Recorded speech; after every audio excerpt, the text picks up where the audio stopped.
পেটের মেদ কমাতে আমরা আরেকটি ব্যায়াম করব। প্রথমে 2 হাত পাশাপাশি রাখবো, আঙুলগুলো ছড়ানো থাকবে। এবার হাঁটু কোণের পাশে রাখবো, 2 পা একসাথে এনে সামনের দিকে একটু ঝুঁকে যাব এবং কোণের ওপরে ব্যালেন্স করব 2 পা। এবার ধীরে ধীরে হাঁটু সোজা করব, দৃষ্টি সামনের দিকে।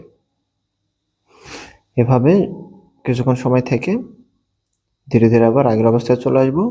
এই অবস্থায় কিছু সময় বিশ্রাম নেব। এরপরে আবার বিপরীত দিকে করব। একইভাবে 2 হাত রাখবো, বাম কোণের ওপরে 2 পা তুলে। এই আসনটি পেটের মেদ কমাতে এবং পেটের মাসলকে শক্তিশালী করতে হেল্প করে। কিন্তু এটা যেহেতু 2 হাতের ওপরে পুরো শরীরের ভরটা ব্যালেন্স করতে হচ্ছে, মূলত 1 হাতের ওপরে পুরো শরীরটা ব্যালেন্স করতে হয়। সো এইটা বেশ পরিশ্রম সাধ্য একটি ব্যায়াম এবং এখানে প্রচুর পরিমাণে ব্যালেন্সের প্রয়োজন। সো এবং অনেক শক্তিও খরচ হয়। তো আপনারা হয়তো দেখতে পাচ্ছেন অলরেডি আমার কপালে ঘাম জমে গেছে।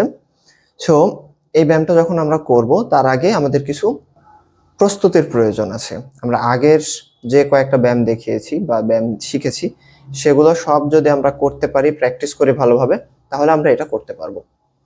সবাইকে ধন্যবাদ।